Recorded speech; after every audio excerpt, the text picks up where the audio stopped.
ओम नमः शिवाय. परमपूज्य गुरुदेवता श्री कलावती माता लिखित परमार्थ मार्गदर्शन भाग दुसरा. सत्वशील राजे. पुस्तक वाचन. 5. नल राजा. विदर्भ देशाचा राजा भीमक याने संततीच्या अभावी दमन ऋषींची मनोभावे सेवा केली.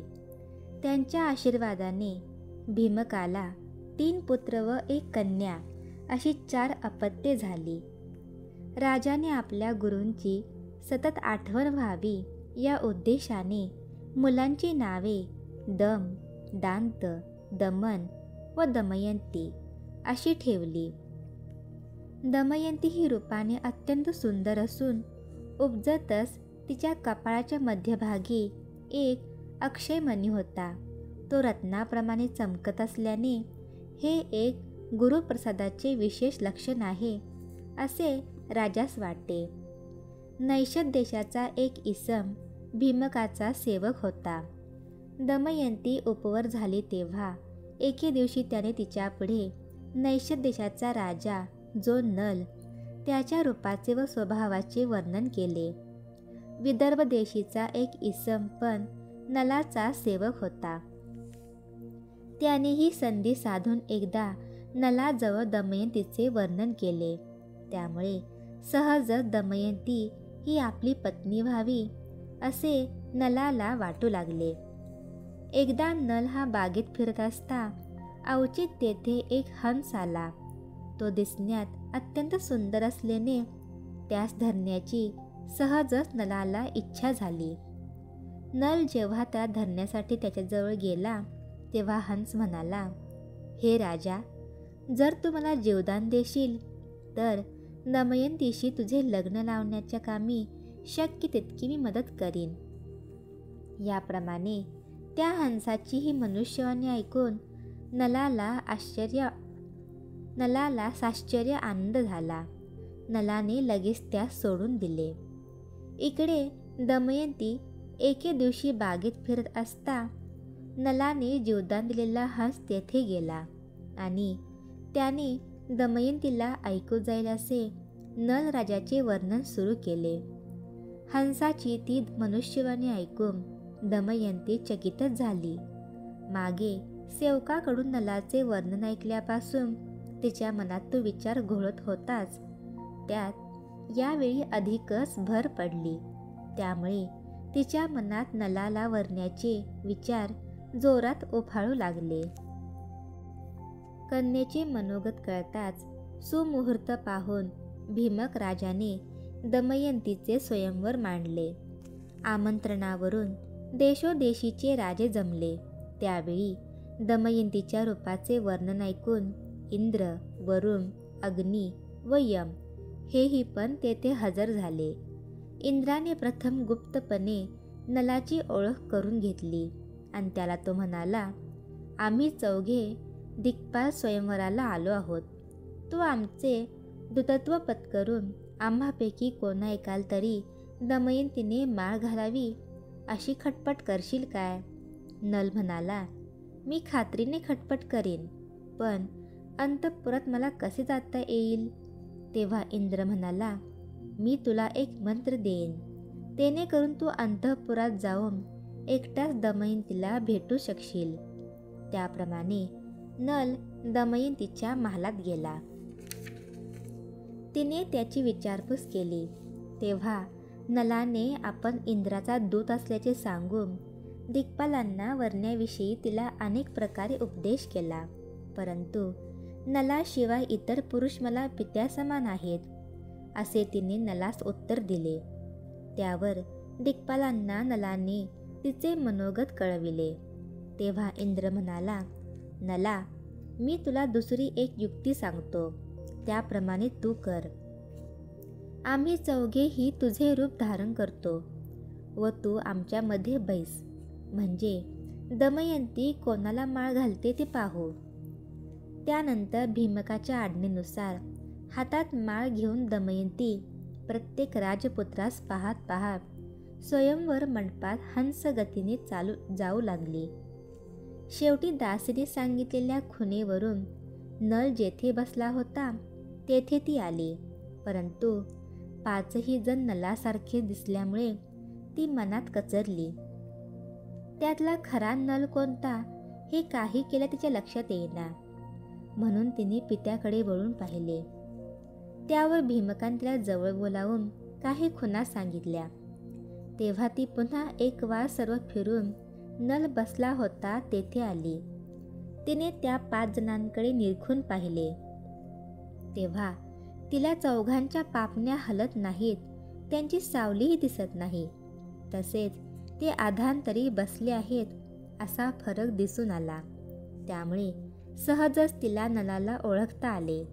तिने लगेच त्याला माळ घातली आणि देवांना वंदन केले. दमयंतीच्या चतुरपणाला तसेच नलाच्या प्रामाणिकपणाला संतुष्ट होऊन देवाने नलास गुप्त होणे, प्रगट होणे, जलद चालणे, स्मरण केल्याबरोबर अग्नी प्रगट होणे, रिकाम्या भांड्यात पाणी भरणे इत्यादी वर दिले. त्याहून धैर्य, पराक्रम वगैरे सद्गुणांचीही देणगी देऊन ते स्वस्थानी गेले. त्यानंतर 4 दिवस यथासांग लग्न सोहळा झाला. त्यावर नल राजा दमयंतीसह स्वदेशी परतला. पुढे त्याला 1 पुत्र व 1 कन्या अशी 2 अपत्ये झाली. स्वयंवराहून दिक्पाल परत जातेवेळी वाटेवर त्यांना द्वापार व कली हे दोघे भेटले. दमयंतीने नलाला वरिले हे वर्तमान इंद्राकडून त्यांना कळताच कली संतापून म्हणाला, मी नलाची बुद्धी भ्रष्ट करेन आणि त्यास द्यूत खेळण्याचा छंद लावून नाना प्रकारे दुःख भोगण्यास लावीन. द्वापार म्हणाला, नल द्यूत खेळत असता मी कपट फासा होईन आणि राज्य सोडून त्यास रानोमाळ फिरायला लावीन.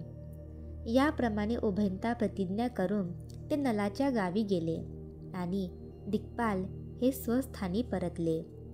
कली व द्वापार हे नलाकडून काहीतरी अन्याय घडेल तर त्याचा पुण्यक्षय होईल आणि त्याला छळण्यास बरे पडेल अशा उद्देशाने त्या संधीची वाट पाहत राहिले.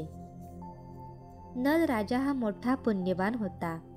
तो स्वपुत्राप्रमाणे प्रजापालन करी, याचकांना कधीही विनमुख पाठवीत नसे.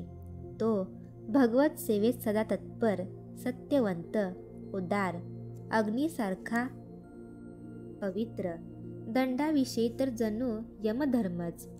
निर्दयत्व व अनाचार हे त्याच्या वाऱ्यासही उभे राहत नसत. त्यामुळे 12 वर्षे निघून गेली तरी नलाकडून काहीच अन्याय घडला नाही. पुढे एके दिवशी नल राजा लघवीला जाऊन आला आणि चुकून हातपाय न धुताच संध्यावंदनाला जाऊन बसला. ती संधी साधून कलीने नलाची बुद्धी भ्रष्ट केली. तसेच त्याचा चुलत भाऊ जो पुष्कर याला नलाबरोबर द्यूत खेळण्याची त्याने प्रेरणा केली. पुष्कराच्या आग्रहास्तव नल द्यूत खेळू लागला. द्वापार कपट फाशाच्या रूपात असल्याने पुष्कराने लवकरच नलाचे राज्य जिंकून त्याला नादान करून सोडले. नलाचा वाचनीय नावाचा एक विश्वासू सारथी होता. त्याने नलाच्या दोन्ही मुलांना त्यांच्या आजोळी नेऊन पोहोचविले. पुष्कराने नल व दमयंती या उभयतांना पणात जिंकून त्यांना नगराबाहेर घालवून दिले. इतकेच नव्हे तर प्रजाजनांनी या उभयतांना अन्न किंवा वस्त्र देऊ नये, जर कोण दिल्यास त्यांना दंड व शिक्षा देण्यात येईल असा डांगोरा पिटविला. या भीतीने त्यांना कोणीही दारात उभे राहण्यासही देईनात किंवा त्यांच्याशी एखादा शब्द बोलण्यासही धजेनात. नल दमयंती उभयता एका वस्त्रानिशी रानोमाळ फिरू लागले. 4 कोस चालून गेल्यावर दोघांचे प्राण भुकेने व्याकुळ झाले. शेवटी चालवेनासी होऊन वाटेवर एका झाडाखाली उभयता बसले. तोच त्यांना पक्ष्यांचे थवे दिसले. पक्षी धरून आणावा, पक्षी धरून आणून तरी भुकेची शांती करावी अशा विचाराने नलाने आपले नेसलेले वस्त्र पक्ष्यांवर टाकले. तोच पक्षी वस्त्रासह आकाशमार्गे उडाले. ते कली व द्वापार होते. भुकेचे सांत्वन करण्यासाठी नल वस्त्ररहित तसाच इकडे तिकडे हिंडू लागला. तोच नदीकाठी त्याला एक मासा पडलेला दिसला. तो त्याने दमयंतीला आणून दिला आणि म्हणाला, हा मासा घे आणि सत्वर शिजव, म्हणजे आपणास भुकेची शांती करता येईल. दमयंती तो मासा धुण्याकरता नदीकाठी गेली. तोच तो जिवंत झाला आणि निसटून पाण्यात शिरला. तो मासा म्हणजे कलीच होता. तेव्हा भुकेने व्याकुळ झालेला नल संतापून म्हणाला, दमयंती, तू आत्ताच्या आत्ता माहेरी जा. माझ्याबरोबर राहून तू ही वनवास भोगायला नको. दमयंती स्त्रीचे कर्तव्य जाणत होती. त्यामुळे ती म्हणाली, प्राणनाथ, काही झाले तरी आपले चरण सोडून मी कोठेच जाणार नाही. पतीबरोबर कष्ट सोसण्यास तयार असणे सतीचे कर्तव्य आहे. आईबापांनी एक वेळ मुलीचे लग्न करून तिला जावयाच्या स्वाधीन केले की तिने कसल्याही परिस्थितीत पतीला सोडून जाता कामा नये. ती जर अशा परिस्थितीत पतीचा त्याग करून माहेरी जाऊन राहील तर त्याहून मोठा अन्याय तो कोणता? माझा प्राण जर जाणार असेल तर तो तुमच्या चरणाशीच जाऊ दे. प्रारब्ध भोग हा भोगूनच सारला पाहिजे आणि तोही अत्यंत आनंदाने भोगावा, कारण आपण कर्म करतेवेळी उत्साहानेच केलेले आहे. असे म्हणून तिने आपण नेसलेले वस्त्र अर्धे फाडून त्याला नेसावयास दिले. त्यावर उभयता जाऊन झाडाच्या सावलीत निजले. थोड्या वेळाने नल जागा झाला. दमयंतीकडे पाहतच त्याला अत्यंत वाईट वाटले. तिचे हाल पाहावेनासे झाल्यामुळे तिला झोप लागलेली पाहून, हे परमेश्वरा, हिचेवर तुझे लक्ष असू दे, अशी प्रार्थना करून तो तेथून निघाला. इकडे दमयंती निद्रिस्त असता तिला एका अजगराने कंठापर्यंत गिळले.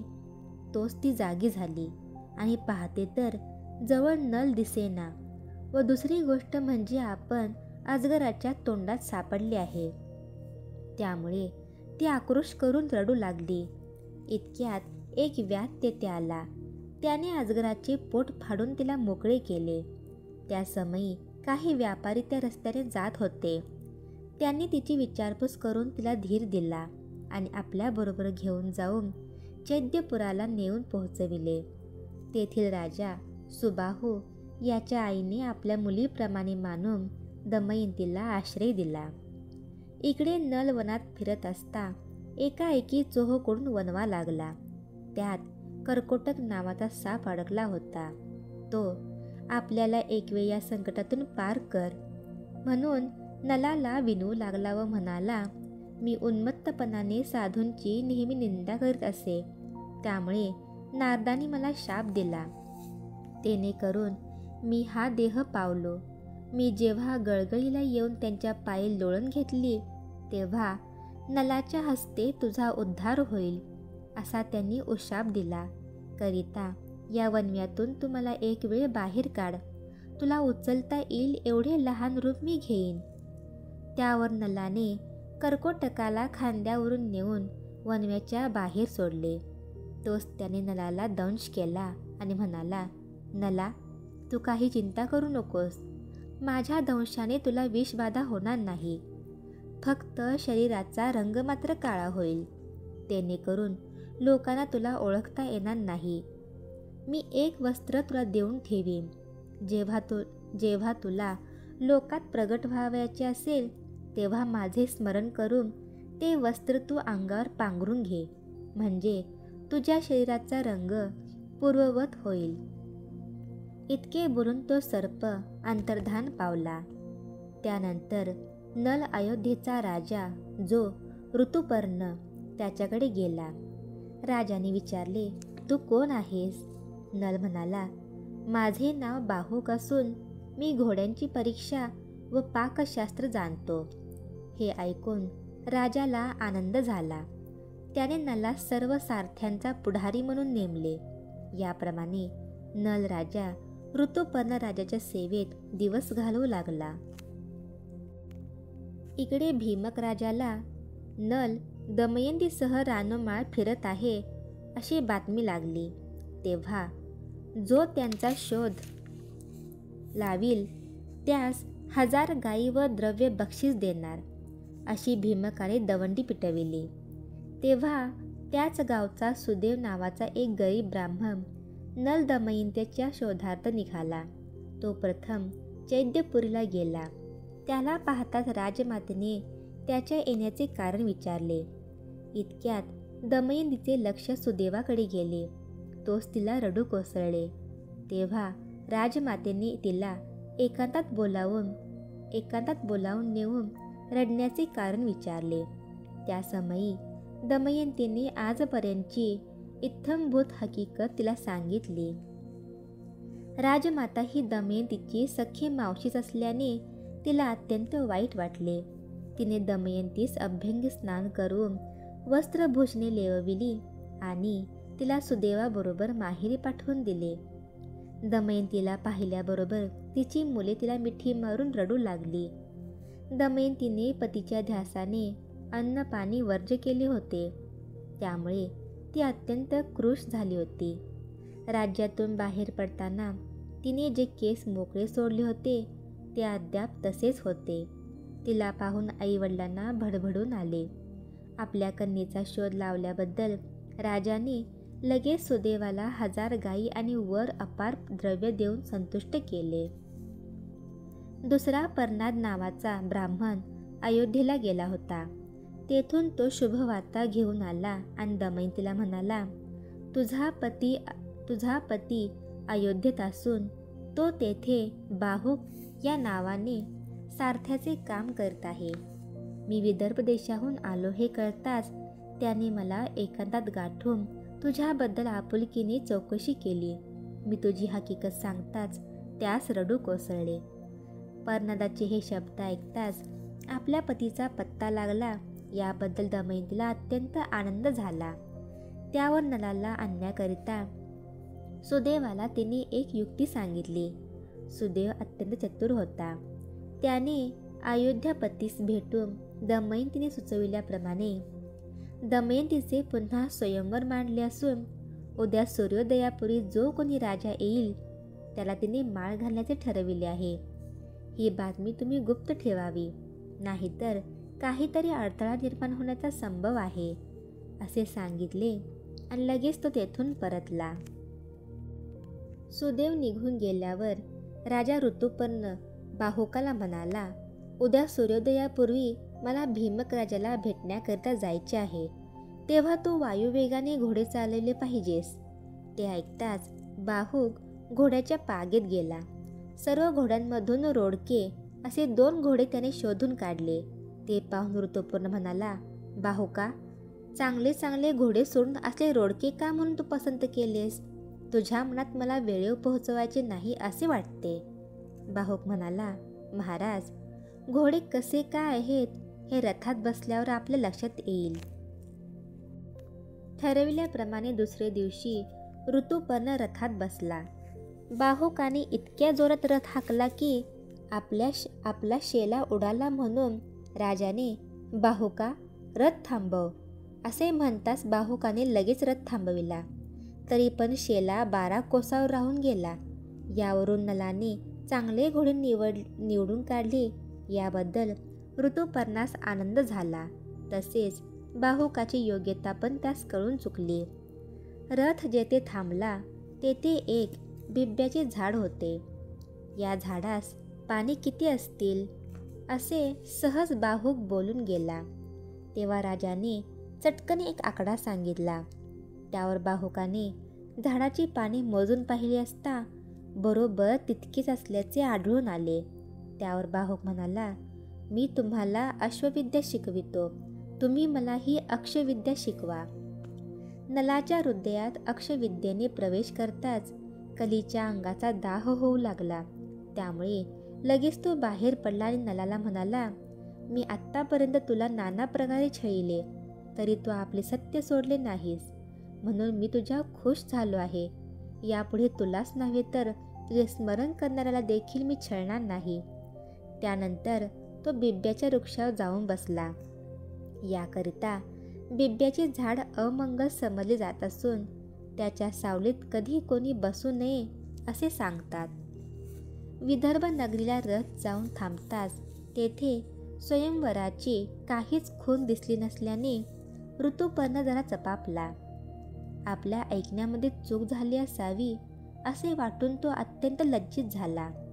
इतक्यात भीमक तेथे आला व त्याने अत्यंत प्रेमाने राजाचा आदर सत्कार करून दमयंतीची सविस्तर हकीकत त्यास सांगितली. इकडे दमयंतीने आपल्या केशिनी नावाच्या दासीबरोबर दोन्ही मुलांना देऊन बाहुकाजवळ पाठविले. मुलांना पाहताच बाहुकाने त्यांना जवळ घेऊन त्यांचे मुख कुरवाळले आणि माझी मुले पण अशीच आहेत, यांना पाहताच मला माझ्या मुलांची आठवण झाली असे तो दासीला म्हणाला. मुलांना पाहताच बाहुकाची स्थिती कशी काय झाली तसेच इतर त्याच्या खाणाखुणाही दासीने दमयंतीला सांगितल्या, पण त्याचा रंग मात्र अगदी काळा आहे असे ती म्हणाली. त्यानंतर दमयंतीच्या सांगण्यावरून दासीने बाहुकाला रिकामी घागर आणि शिधा नेऊन दिला. बाहुकाने आपला हात घागरीवर झाकला तोच ती घागर पाण्याने भरली व फुंकर घालताच लाकडी पेटली. इतक्यात बाहुकाच्या अंगावरचे वस्त्र अग्नीवर पडले तरी ते जळाले नाही. बाहुक विस्तव व पाणी नसताना स्वयंपाक कसा काय करतो याकडे दमयंतीने सुचविल्याप्रमाणे दासीचे लक्ष होते. जेव्हा दासीने वरील माहिती दमयंतीस सांगितली तेव्हा तो आपला पतीच असल्याची तिला खात्री पटली. त्यावर पित्याची आज्ञा घेऊन ती नलाजवळ गेली. तोच नलाने कर्कोटकाचे स्मरण करून त्याने दिलेले वस्त्र पांघरले. त्या क्षणी नलाचा रंग पूर्ववत झाला. तोच दमयंतीने नलाचे पाय धरले. त्या समयी नलाचा पत्ता लागला म्हणून घरातील सर्व मंडळी आनंदात बुडून गेली. पुढे पुष्कराने आपणहूनच नलाला नैषधपुराला बोलावून नेले आणि त्याचे राज्य त्यास परत दिले. नलाने पुष्कराला एक गाव देऊन त्यास तेथे राहण्यास सांगितले आणि आपण स्त्रीपुत्रांसमवेत सुखाने राज्य करू लागला. ज्याप्रमाणे दिवसामागून रात्र व रात्रीमागून दिवस येतो त्याप्रमाणे मनुष्याच्या जीवनात सुखामागून दुःखाचे व दुःखामागून सुखाचे दिवस येत असतात. मात्र सुखाचे दिवस आले असता परमेश्वराचे विस्मरण होऊ देऊ नये, म्हणजे दुःख प्रसंगीही परमेश्वराचे सहाय्य मिळून मनुष्याला समाधानात राहता येते. श्री सद्गुरुनाथ महाराज की जय.